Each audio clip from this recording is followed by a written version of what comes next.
E esse quarto domingo da Páscoa é conhecido como Domingo do Bom Pastor. Jesus, a sua auto-revelação, o seu ministério público, o seu ensinamento, ele resgata essa imagem aplicada ao próprio Deus e aplica também a si. Ele é o Filho do Pai. E é possivelmente uma das mais belas imagens aplicadas ao nosso Deus. A figura do bom pastor, a imagem do bom pastor. O pastor, na verdade, ele é pai e mãe do rebanho. Ele deve se ocupar 24 horas do rebanho. Deve prover tudo aquilo que é necessário para o rebanho.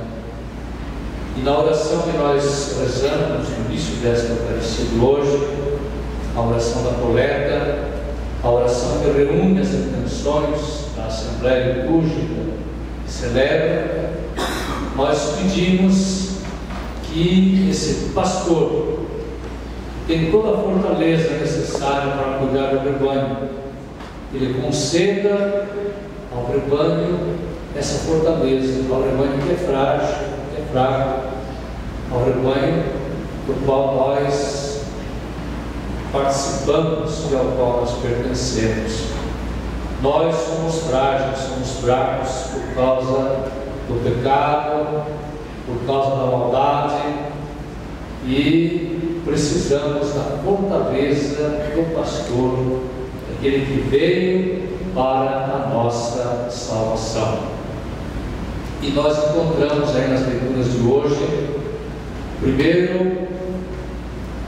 a primeira leitura dos Atos dos Apóstolos, que mostra a igreja que está atuando, agindo, e ela age em favor de alguém que precisa, que necessita, e diz em nome do Cristo Jesus que essa pessoa deve transformar a sua vida.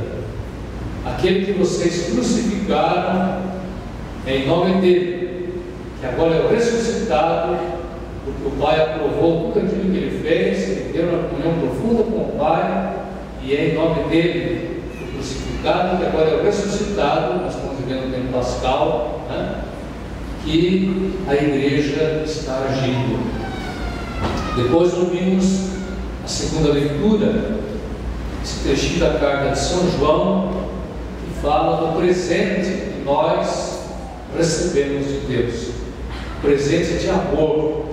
Não é um presente qualquer, é o presente do amor de Deus. E qual é esse presente de amor?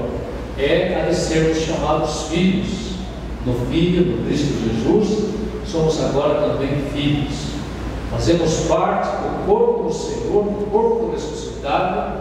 Ele ressuscitou e levou para junto do Pai a nossa humanidade. Nós estamos nele escondidos agora.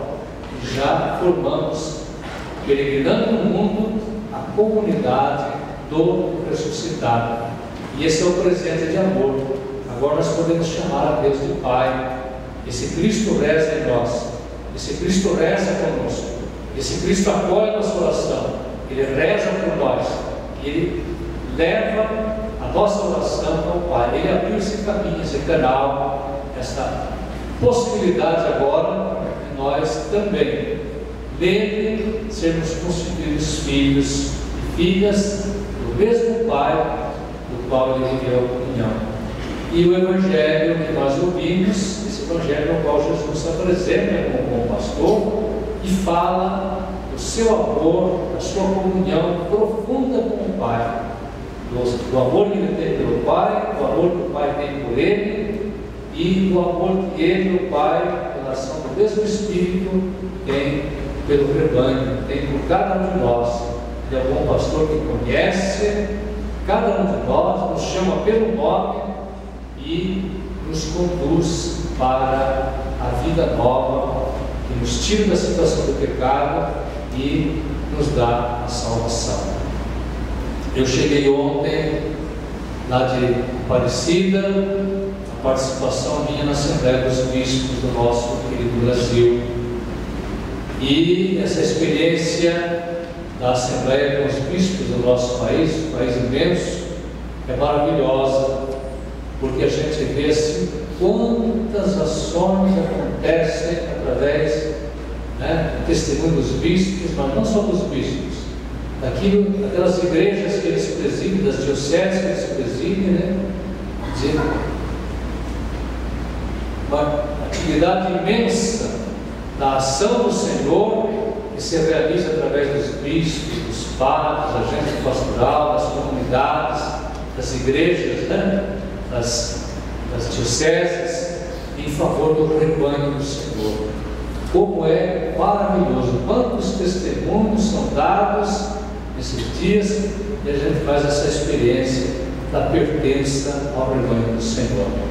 E ontem, na missa da manhã, já presidida pelo nosso novo presidente da Conferência Nacional dos Bispos do Brasil, Dom Sérgio da Rocha, ele nos lembrava, fez uma homilia belíssima, e nos lembrava a todos os bispos da Igreja do Brasil, assim dizendo que nós devemos ter 3 olhares fundamentais na nossa vida.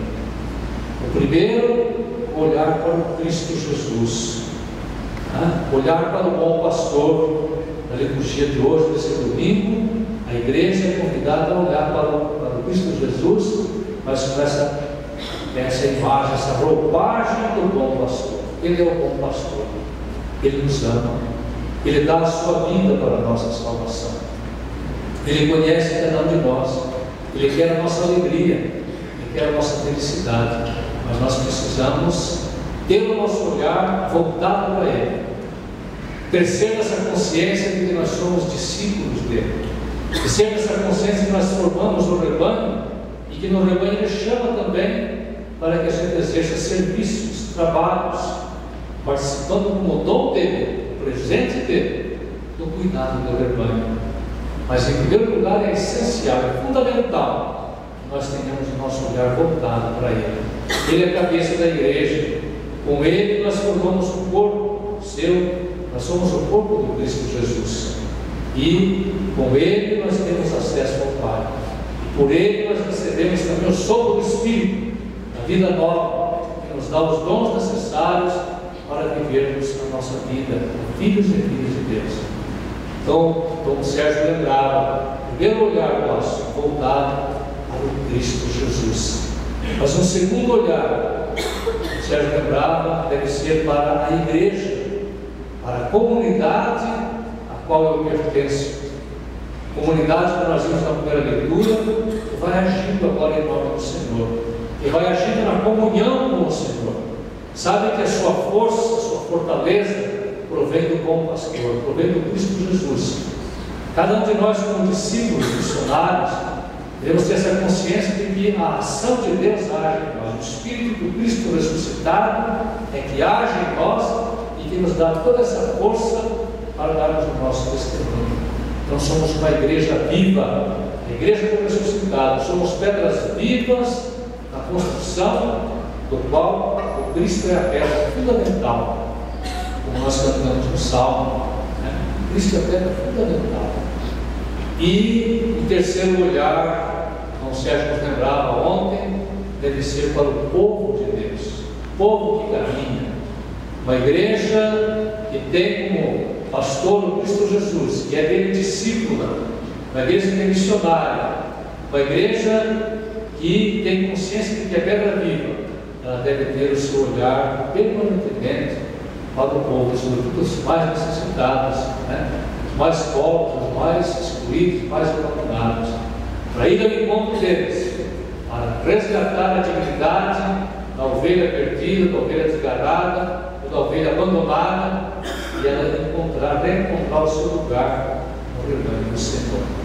Celebrar esse domingo do bom pastor deve ser motivo de grande alegria para nós, como fala a leitura de hoje, mesmo que presente de amor que Deus nos deu.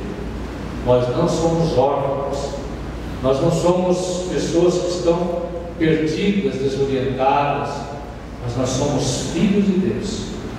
E Deus reserva para nós toda sorte de felicidade na medida da nossa fidelidade a esse amor do qual Ele é sempre fiel, jamais nos abandona, jamais nos deixa à margem.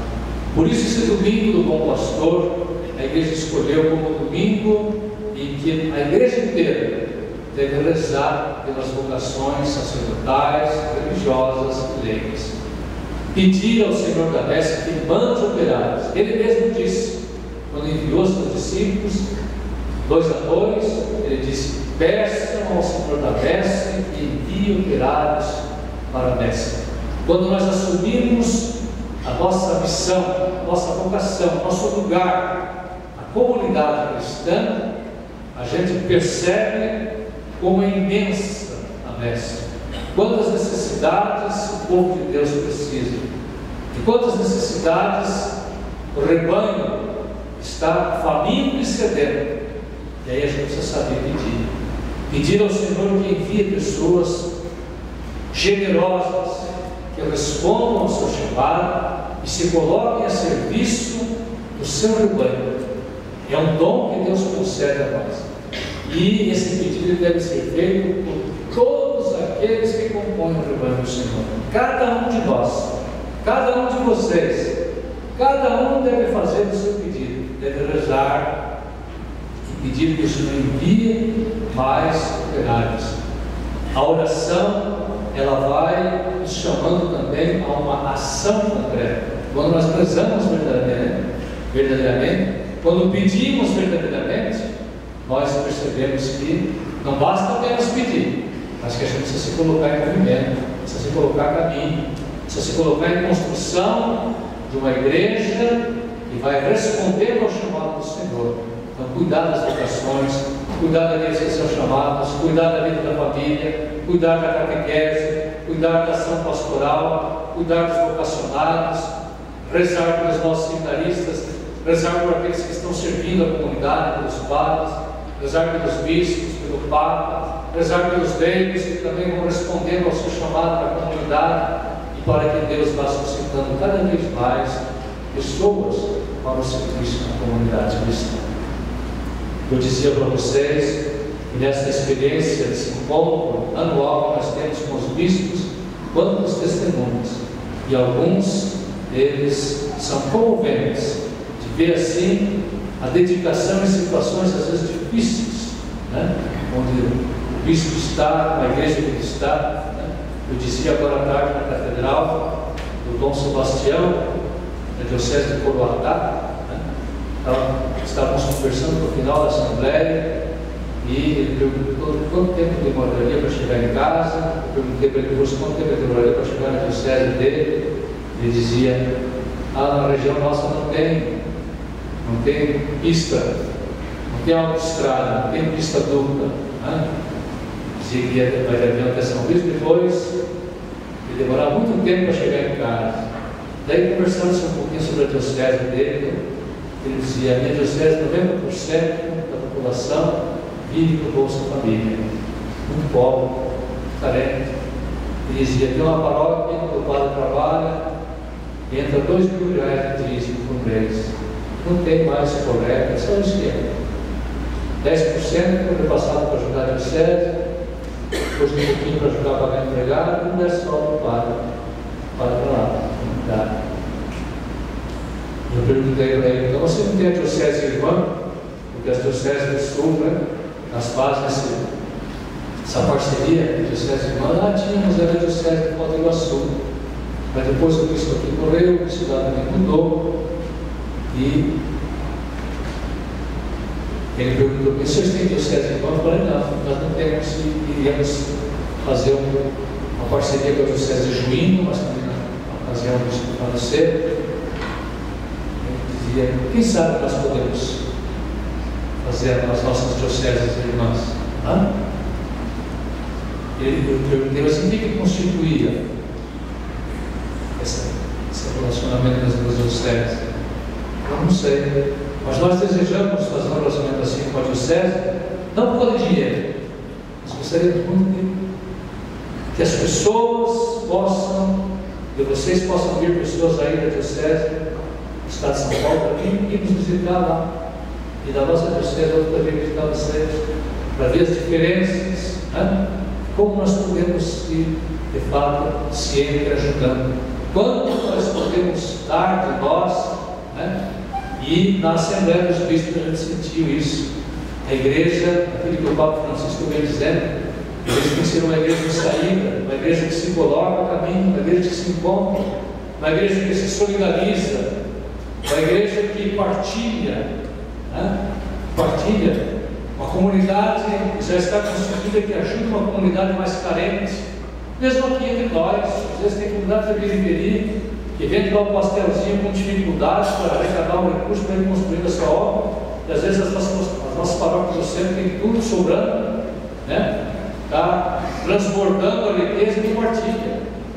Nós precisamos partilhar, mas não só dinheiro, partilhar de nós, dar da nossa vida, dar da nossa pobreza, da nossa experiência de comunidade.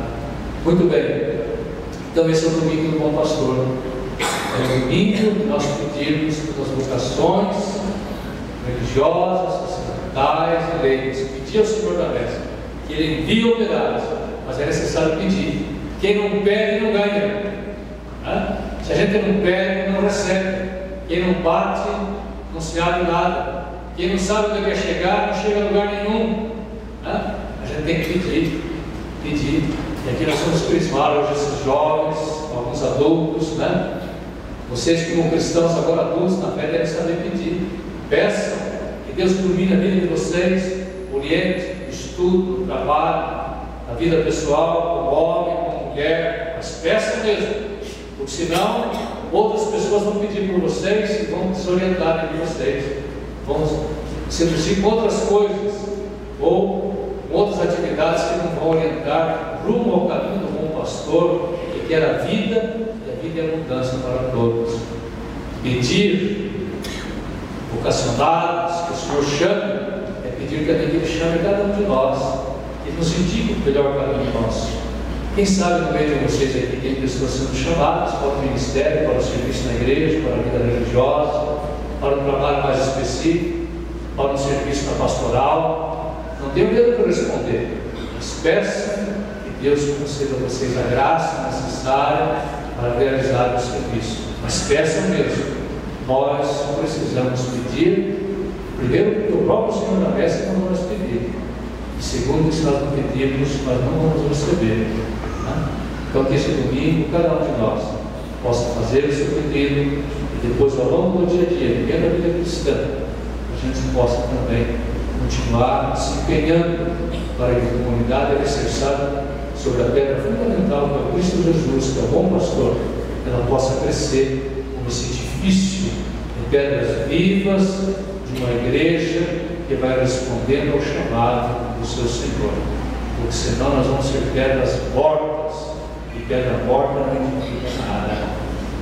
Estamos felizes com vocês que vão ser crismados, estão preparados, felizes com os padrinhos, as madrinhas, e agradecemos também aos catequistas que acompanharam vocês na orientação, na preparação para esse sacramento que vocês recebem.